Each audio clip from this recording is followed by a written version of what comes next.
RCR, la red que comunica y une al Perú. Vamos a tomar contacto como cada sábado con el doctor Herbert Cuba García. Él es médico especialista en política de salud pública y comentarista del portal de opinión El Montonero y también comentarista habitual aquí en RCR, Red de Comunicación Regional. Doctor Herbert Cuba, qué gusto saludarla. Como cada sábado, bienvenido. ¿Cómo está usted? Muy buenos días y un saludo a través suyo a todo el país. Su último artículo, ¿no? Clínicas, pruebas COVID y exclusión social, ¿no? ¿Cuál es, digamos, el horizonte que tenemos en este tema, ¿no? Porque en los últimos días hemos asistido, ¿no?, a denuncias permanentes, ¿no? Por un lado las clínicas, ¿no?, por los cobros supuestamente indebidos o cobros que se han realizado, ¿no? Ahora su salud está pidiendo que informen previamente, ¿no? El otro tema de las pruebas COVID, ¿no? Y el otro tema que usted menciona, la exclusión social, ¿no? ¿Cómo traza este horizonte usted? Mire, en primer lugar hay que señalar que la pandemia ha servido también para que la política se exprese en las formas más bajas que tiene. Y en ese sentido, por ejemplo, hemos visto el tema de las pruebas moleculares del Instituto Nacional de Salud. Para expresarlo gráficamente es así. Mire, el paciente iba a una clínica, le tomaban la muestra, iba al DNS, le procesaban la muestra gratuitamente.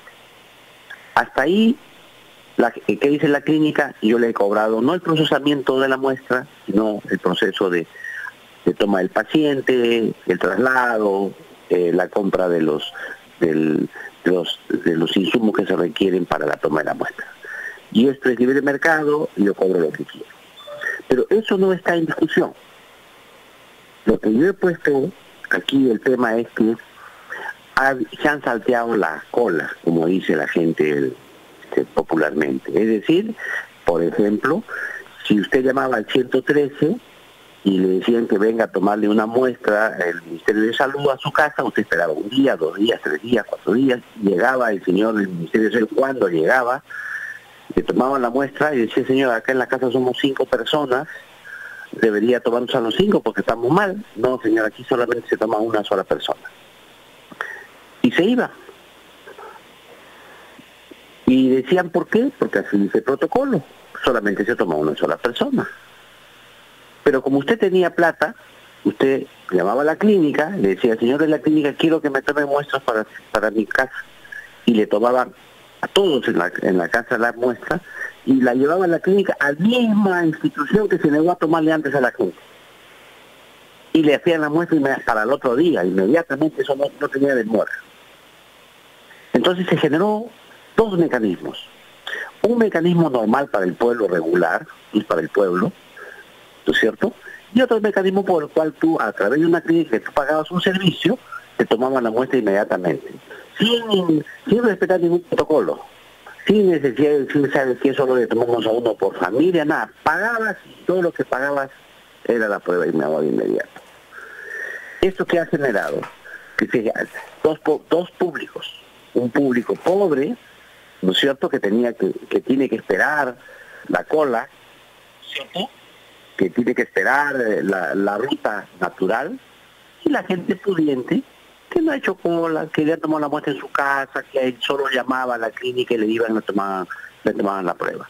Y aquí quiero decir también es lo siguiente, que si el Instituto Nacional de Salud y el Ministerio de Salud hacen una relación con el sector privado, es obvio que tiene que haber candados legales para evitar precisamente la exclusión y la discriminación. Entonces, lo que ha demostrado esta pandemia es que con el uso del dinero de todos los peruanos se ha dado un trato preferente para la gente que más pudiente, cuando debería ser al revés.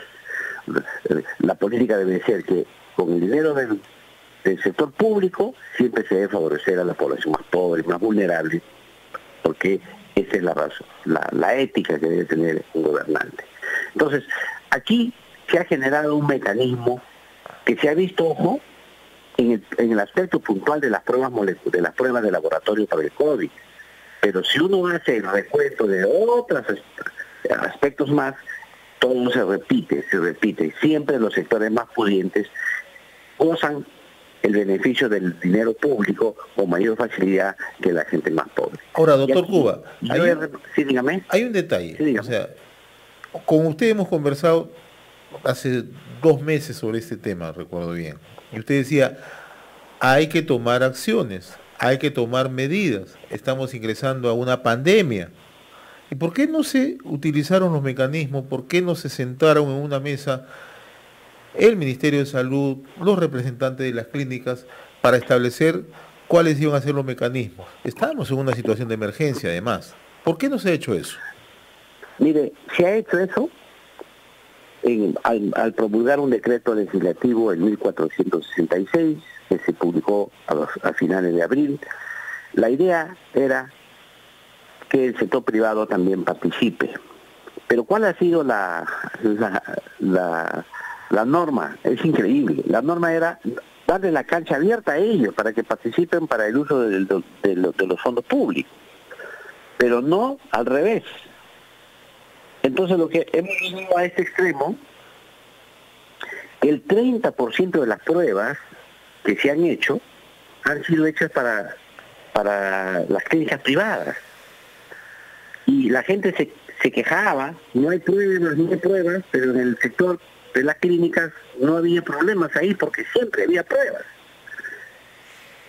Y este es un tema sumamente complicado porque de alguna manera lo que estamos viendo finalmente, que si bien es cierto la clínica dice nosotros cobramos nuestros beneficios y además hay libre mercado, podemos cobrar el precio que queramos nosotros, lo que sí es cierto es que a partir de que tenías la posibilidad de que te hagan la prueba, tú tenías un mercado cautivo ahí. La gente preocupada podía pagar cualquier precio por hacerse una prueba. Entonces ahí tenemos otro tema, que además del tema de hacer un uso abusivo del dinero público, además de eso, había un mercado que tenía, con el pánico que existe, un mercado que permitía a estos servicios a cobrar el precio que quieran. Y la gente iba a pagar.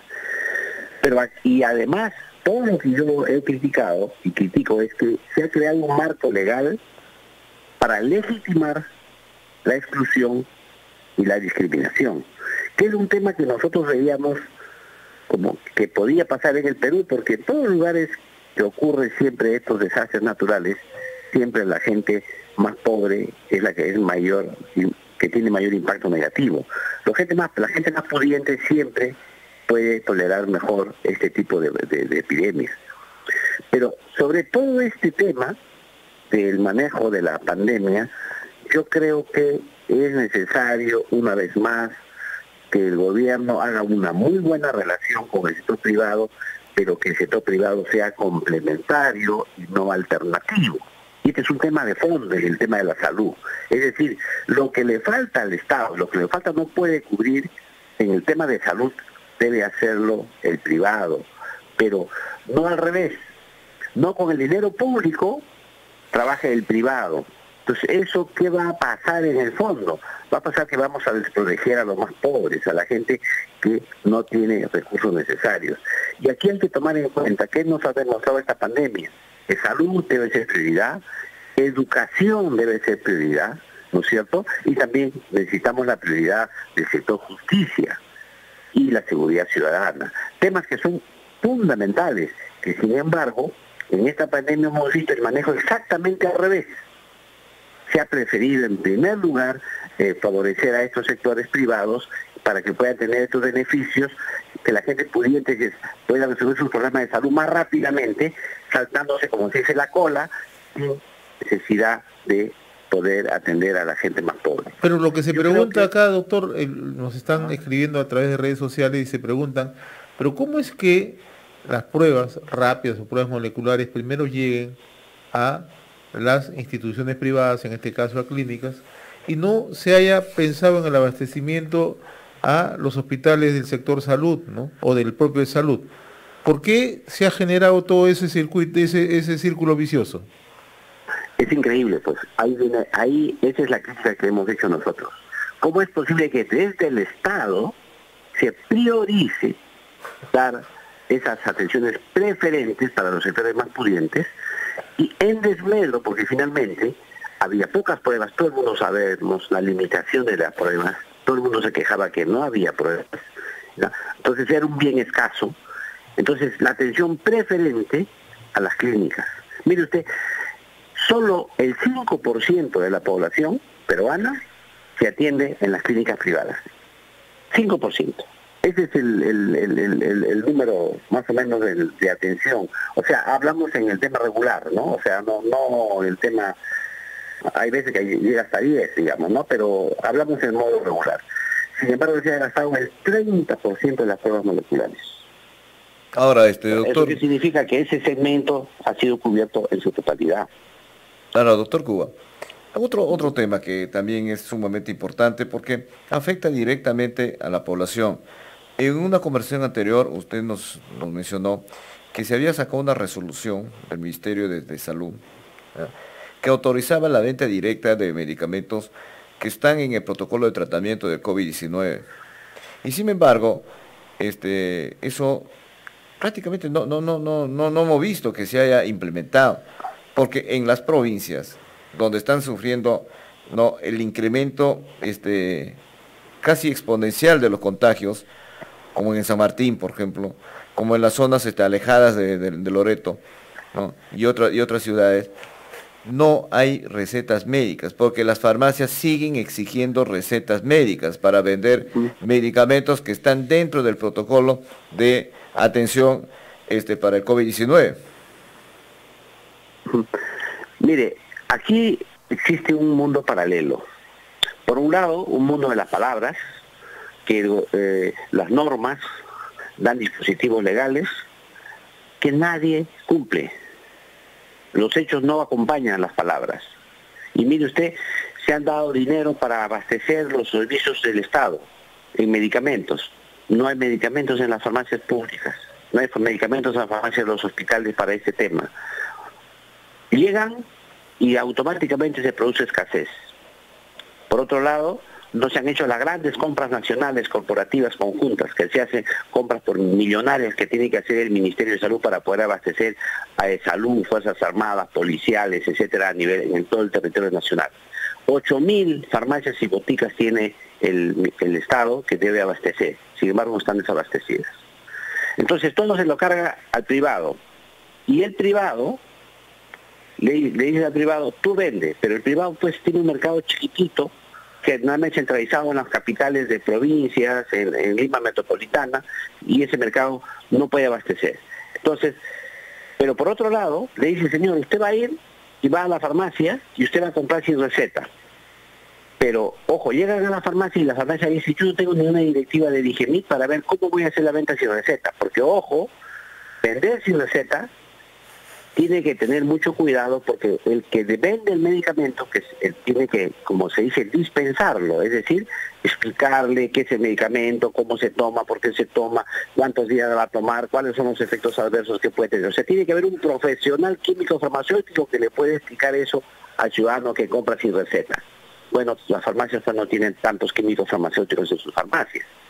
Entonces, tienes gente gente dependientes que venden, pero que no son profesionales químicos farmacéuticos. Entonces, cuando tú llegas a la farmacia, te dice, yo tengo derecho a que usted me venda pues el medicamento sin receta, hay un decreto de urgencia que lo dice. Y la farmacia se responde, sí señor, pero no tengo un farmacéutico acá, deme su receta, porque ahí en su receta está la explicación de cómo va a tomar usted. Entonces, todo eso son mecanismos que se aparecen en el camino, pero que demuestran finalmente que las medidas que se toman son totalmente improvisadas. Y ojo, con un grave riesgo que podemos irnos al otro lado, es decir, a favorecer la automedicación, no solamente ya de los medicamentos para el COVID, sino para una serie de enfermedades que finalmente pueden ser peores que las mismas enfermedades, el abuso de estos medicamentos o el uso de estos medicamentos sin una adecuada prescripción médica. Así es. Por otro lado, también se ha planteado que se deben abrir los establecimientos de primer nivel de atención, los centros de salud y las postas, y que se va a avanzar hacia el enfoque comunitario. Bueno, pues hemos pasado ya prácticamente 3 semanas desde esos anuncios y todavía eso no despega. Todavía no hay la atención en nuestros establecimientos y en consecuencia la población está totalmente desprotegida. Es decir, se dan normas, salen con mucha propaganda las normas en su momento, pero cuando vas a la aplicación práctica de los hechos, esto no se ejecuta. En otras palabras, tenemos pues una disociación en el mundo de las palabras, del mundo de los hechos. Muy bien, doctor Gerber Cuba García, como siempre muy reconocido por esta participación cada sábado a través de RCR, Red de Comunicación Regional. Un fuerte abrazo, muy amable, gracias. Un abrazo para usted y todos los peruanos. Gracias. RCR, la red que comunica y une al Perú.